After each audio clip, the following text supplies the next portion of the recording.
Hi friends, మా ఇంట్లో కూరగాయలు ఏమీ లేనప్పుడు ఉల్లిపాయలతో ఇలా ఆనియన్ రైస్ చేస్తానండి. కుక్కర్లో త్వరగా తయారు చేసుకోవచ్చు. టేస్ట్ చాలా బాగుంటుంది. ఈజీ లంచ్ బాక్స్ రెసిపీ అండి.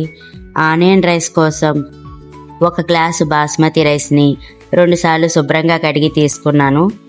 రైస్ మునిగే వరకు నీళ్లను పోసి ఒక 30 నిమిషాలు నానబెట్టుకోండి. ఇప్పుడు స్టవ్ ఆన్ చేసి కుక్కర్లోకి 2 టేబుల్ స్పూన్ల ఆయిల్ వేసుకుని 2 బిర్యానీ ఆకులు, దాల్చిన చెక్క, 4 లవంగాలు, అనాస పువ్వు, 2 యాలకులు, ఇష్టమైతే కొంచెం జీడిపప్పు వేసి లైట్గా వేయించుకుని ఒక మీడియం సైజు ఉల్లిపాయని పొడవుగా కట్ చేసిన ముక్కలు వేసి మీడియం ఫ్లేమ్లో ఉల్లిపాయలన్నీ కలుపుకుంటూ ఎర్రగా వేయించుకోండి. ఇప్పుడు 1 స్పూన్ అల్లం వెల్లుల్లిపాయ పేస్ట్ వేసి పచ్చివాసన పోయేంత వరకు వేయించాక 2 పచ్చిమిర్చి కట్ చేసిన ముక్కలు, కొంచెం కొత్తిమీర, పుదీనా ఆకులు వేసుకుని ఒకసారి కలుపుకోండి. ఇప్పుడు 1 కప్పు పెరుగు వేసి మన టేస్ట్కి తగినంత సాల్టు, 1/2 స్పూన్ పసుపు, 1.5 స్పూన్ కారం, 1/2 స్పూన్ బిర్యానీ మసాలా, 1/2 స్పూన్ మిరియాల పొడి వేసుకుని మీడియం ఫ్లేమ్లో మసాలాలన్నీ పెరుగులో కలిసే వరకు కలుపుతూ ఆయిల్ సపరేట్ అయ్యి పైకి తేలే వరకు ఫ్రై చేయండి.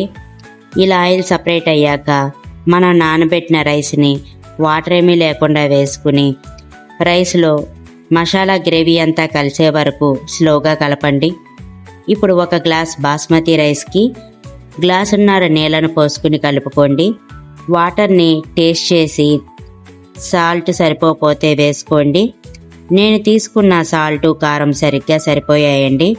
ఇప్పుడు కుక్కర్ మూత విజిల్ పెట్టి హై ఫ్లేమ్లో 2 విజిల్స్ రానివ్వండి. విజిల్లోని గాలంతా పోయాక తీసి చూస్తే గుమగుమలాడే వేడివేడి ఆనియన్ రైస్ రెడీ అయ్యిందండి. ఈ రైస్ సింపుల్గా చేసుకోవచ్చు. టేస్ట్ చాలా బాగుంటుంది. ఇంట్లో కూరగాయలు ఏమీ లేనప్పుడు మార్నింగ్ పిల్లల లంచ్ బాక్స్లోకి అప్పటికప్పుడు తయారు చేసుకునే ఎంతో రుచిగా ఉండే ఆనియన్ రైస్ అండి. వీడియో నచ్చితే కనుక లైక్ చేయండి. Thanks for watching.